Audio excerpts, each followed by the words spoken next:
Hi, I'm Dr. Caroline Leaf, and welcome to my podcast, Cleaning Up the Mental Mess. Okay, today's part 2 of my discussion with you guys about love, sex, relationships, and telomeres.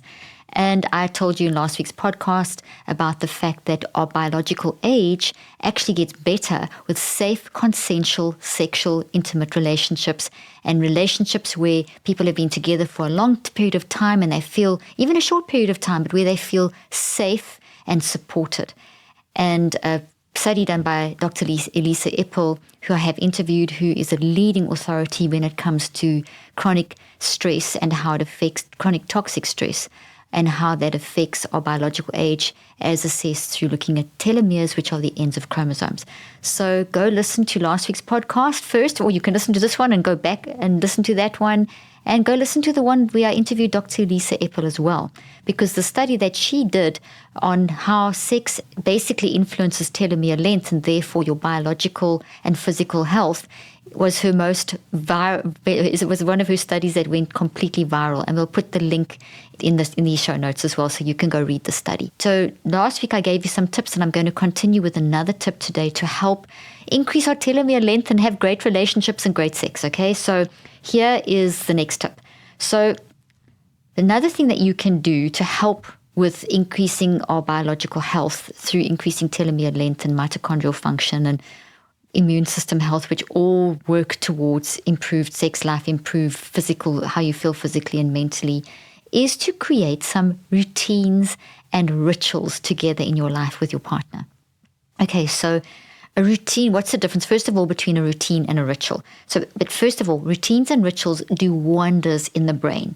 A routine is something simple like, washing the dishes together and looking after kids. And if you're running a business together, like my husband and I, who does what? These routines in daily life of living together. And it's working those out in a way that is, that you do those maybe together to make them more fun. Like my husband and I always make the bed. I have this obsession with beds with beautiful sheets and lots of pillows. And so it's quite a mission to make my bed. And I'm obsessed about the bed looking great every day and looking beautiful. And it's one of my little quirks. So that's where Mac and I will make the bed together in the morning. And there's a whole chat around it and kind of a great little 5-minute start to the day. So it's become that's a routine that we do together. And then certain routines like in our business and, that he does, whatever. So routines are things that you have to do, like, doing the dishes. Who's going to load the dishwasher? Who's going to unpack the dishwasher? Who's going to do whatever? Who cleans the kitchen counters? I mean, these sound like silly things, but, who's going to vacuum, whatever, the basic things, or who's going to look after the dogs or take them for a walk or whatever. Going to work at certain times. Whereas a ritual is an intentional decision that you can create with your partner. So it's an intentional decision to build something in your life that brings you both joy and intimacy and brings you closer, and you work those out together with your partner. So both routines, which are the things you have to do, you can make fun and you can make compromise and so on. And the ritual are intentional things that you do that are going to be joyful, fun, exciting, something different. So the routine is what you have to do. The ritual you don't have to do. But if you do it, it's like an insurance policy in your relationship. So it's really great because it wires such good stuff into your brain, grows those telomeres, improves your sex life, makes you feel supported. It's just great for that. So the two together, routines and rituals, the R and R. I should actually add R and S, rest, recreation, and sex. That used to be something Mac used to put on our calendar as a fun thing. So I'm saying routines, rituals, and sex, okay? So that's a good name for this podcast. It's a good name for a book too. Okay, so routines, rituals do wonders in our brain. So routines, just so that you understand the difference, are repetitive actions that just need to be done, okay?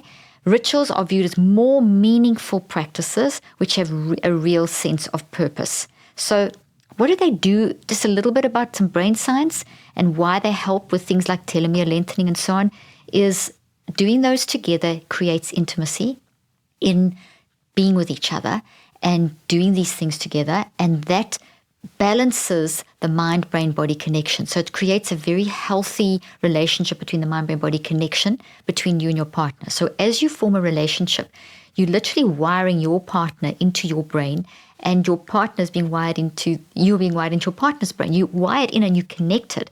So you connect it on this at this neurological level, but not only in the brain, in every cell of your body there is, because whatever's in our brain is also in our body, in every cell of our body. So there's an entanglement that has been created. And basically there is, because of the law of quantum physics, even though the physical wiring of you of each other into each other's brains, that's a physical thing, but there's a connection energetically as well that is also physical, and it's on the non-physical level, it's a subatomic level, but you connect it on both those levels. And this is why if one is upset and the other one isn't, the other one will become upset, because we affect each other, the contagion of emotions, because there's a direct connection and a direct line. And the more intimate you are, the more this grows.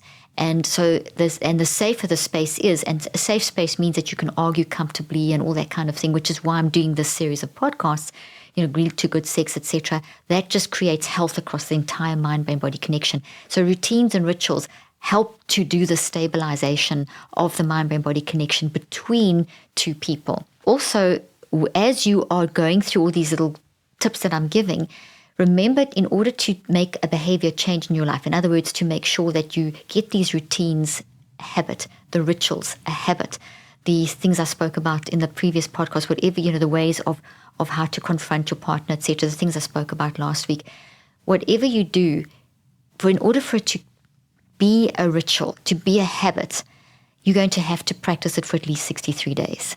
So very consciously for the first 21 days, as you work these out and work out the way you're going to do the routines and who does what, as what, and how you do them, and the rituals as you work them out and practice using them. If you just decide, let's do a ritual, let's go for dinner, or let's this, or let's that, and you only do it once or twice, it's not going to work. You have to, not even 21 days is enough to make it work. 21 days is enough to really build the network into your brain. And if you stop there and don't stabilize, it can lead to a lot of frustration, because you've spent the time on creating the ritual and getting the routine going. But if you're not both invested in stabilizing that, or maybe only one of the partners is, it can lead to a lot of frustration, because you might turn around and say, hey, we've got all these things going, we're doing all these things, but we're still fighting. Or even the fighting's okay, guys, if you know how to handle it. Okay, so as I've said a few times, you fight with rules, you argue with rules. I've done a whole podcast on how to argue, and you can go and search for that one too. So you need to create a ritual and a routine into a habit. You need to practice it over 63 days. So you need to sit down and do a neurocycle to work out what it is that you want to do. And then you need to practice that over 63 days to make sure that you are building that into your lifestyle. Okay, and then routines, the routines and rituals can help direct the neuroplasticity of the brain in the right direction. So that's the insurance policy concept. So when you are building routines and rituals into your life and practicing them, you're wiring into your brain. And when something's wired into your brain, it means it's also wired into the network connecting the mind to the brain. It's not just physically in the brain, it's also in the quantum energy, the gravitational fields of the mind-brain connection, the connection between the mind and the brain, and also in the body. So you then wire it into all those levels, and when it's stabilized, it can be used. This is key. When you've built and stabilized a way of responding, like the ritual and routines in this case, then when you're in a situation where it's easy to forget, or you maybe having a little argument or something or whatever, you're automatically going to do these. Automatization doesn't mean that you're like a robot. It means that you have consciously and deliberately built something with intention for the first 21 days. And then for the next 42 days of the 63-day cycle, you're automatizing, which means it's moving into the non-conscious, most intelligent part of us, our deep spiritual level, and it guides.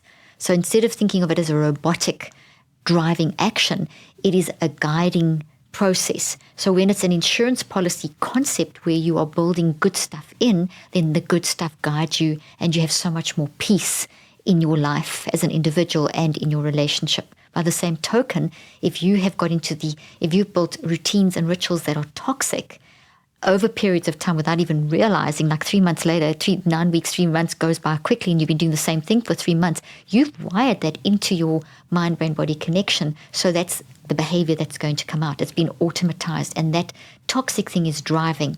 It's guiding. That's not the kind of guidance that you want. I'd rather use the word guide than drive, because drive almost implies that you're not thinking about it. It's the automatization is very intellectual. It's very deeply spiritual. It's the wisest part of us.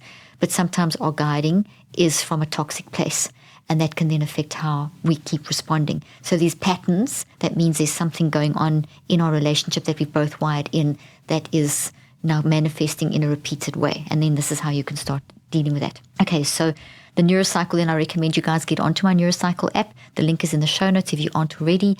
Work with it together, use the neurocycle individually, and you can then talk about your, write things down and work through it together. And really, the neurocycle is how you get your mind under control to drive neuroplasticity into these good habits. So routine, so now let's just talk about the other side. A routine can also hinder a relationship, and that's where the toxic side of it comes in, when they start becoming mundane.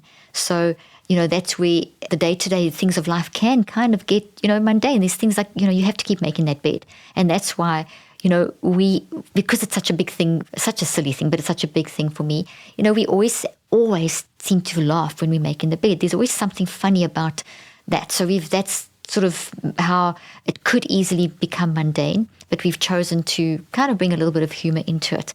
But sometimes the loading of the dishwasher or taking out of the trash or just the basic routine of business, like, doing taxes or whatever, can become so mundane. So they have to be done.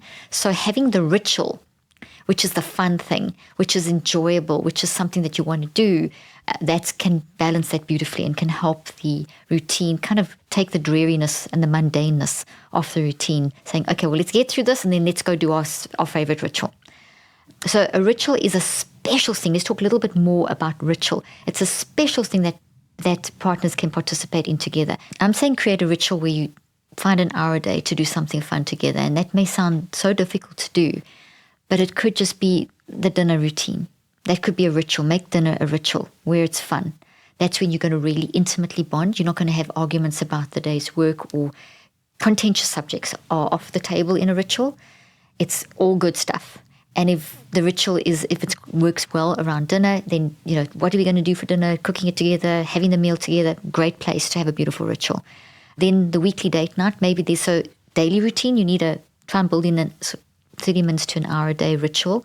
And then a weekly ritual, you can build in like a date night or going to the gym together or, whatever fun thing there is. Like we live most of the year in Miami, so we love to go and spend a Saturday morning early before it gets hot on the beach, before it gets busy, and just, lie on the beach and just chat for a couple of hours and then go and then have a lovely brunch after. So that's a ritual that we do every single week. So that's an example. You might have a ritual where once a week you have a date yourself. There might be that, hey, it's Sunday morning, I do that. Sunday morning is my time where I just like to do my thing and Mac likes to do his thing. And that's our time where we kind of have our own time together. So that's kind of a ritual, and we both respect that, and it's very good for our relationship. You might also have a ritual where, like a Sunday night could be maybe a routine of you make some kind of special meal, or you go to and you watch a movie. So it's like a ritual that every Sunday you make a healthy Sunday with all this healthy organic ice cream and whatever you want to use, and you sit and watch a great movie. And that's a Sunday night thing, and unless something comes up, that's what you do. And often I get asked to do Zoom meetings and things on a Sunday evening, and we've actually started saying, no, we're keeping our Sunday evening ritual for each other. And we find that when we've missed it, like, sometimes we go through like a hectic month of work where when I'm in studio, we work 7 days a week, and we've missed our rituals. And I'm feeling it. Both of us are feeling it. It's 3 weeks into, nearly 4 weeks into not having a good ritual, because we've been working at this pace, which we only do every 3 months, but we're both feeling it. So we decided the next time we do this huge routine, this taping schedule every couple of months, as I said, we come into studio and do, it's a hectic meetings, podcasts, etc., 7 hours a day, 7 days a week. We're still going to do our rituals. We're still going to keep them in. We didn't do them this month, and we felt this. Both of us felt it. So rituals are really good for your mental and physical health, and your creativity suffers when you don't have them. And because the rituals are building the support network, that the deep, meaningful connection that we crave, and really grows it. So it's just so healthy in so many ways. Creating rituals in a relationship shows that you're intentional about your relationship and that you care. And that's really important to show each other, I'm intentionally caring about you enough to actually put everything aside and stick to my ritual, because that's my little insurance policy for beautiful times in our relationship and making us strong for the hard times and helping us get through the arguments and things like that more. So being intentional is about bringing commitment. It's about bringing focus and about bringing attention to something that's important to you. And that speaks volumes and really will lengthen your telomeres and improve your sex life. Have a great week, and I look forward to seeing you next time.